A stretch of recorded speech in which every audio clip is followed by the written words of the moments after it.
কার পরিবর্তন কখন হবে, কার কথাই বদলাবে, কখন বদলাবে কেউ জানে না। জানে কে? ফুজাইল ইবনে ইয়াজ বড় ডাকাত সর্দার ছিলেন। তো গভীর রাতে উনি ডাকাতি করতে গেছেন। তো রাত্রিবেলা যখন গভীর রাতে এক বাড়িতে ডাকাতি করতে ঢুকছে, দরজার সামনে গিয়ে যখন দাঁড়াইছে তখন শুনতেছিল বাড়িওয়ালা ওই সময় আল্লাহর কোরআন পড়তেছে।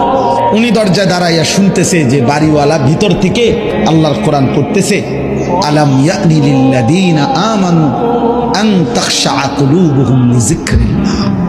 এই এক আয়াত ওনার কলিজা ছিদ্র করে ফেলছে। উনি পিছন দিকে ফিরে এসে আর চিৎকার করে দুই হাত তুলে বলছে, আয় রব, আয় মাওলা, সময় হলো, হয়েছে সময়, আমি আর এই নাফরমানির জিন্দেগি করব না, দিলাম ছাইড়া। তখন তিনি ওই সময় রাত্রে তো আল্লাহর কাছে এক ফোঁটা চোখের পানি ফেলতে ওনার মন চাইছে, তওবা করবে, মাফ চাইবে, আজকে গুনাহ ছেড়ে দিবে।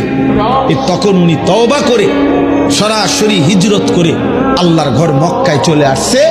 আর বাকি হায়াত কাবার পাশেই উনি জীবন কাটাইছে। এরপরে উনি হইছেন সাইয়্যিদুল আউলিয়া, আউলিয়াদের সর্দার। তাইলে বললাম আর কি, যে কোনো কথা, কোনো এক আচরণ, কোনো এক শব্দ অনেক সময় চেঞ্জ করে ফেলে, জীবন তুলপার করে ফেলে, জীবন পরিবর্তন করে ফেলে।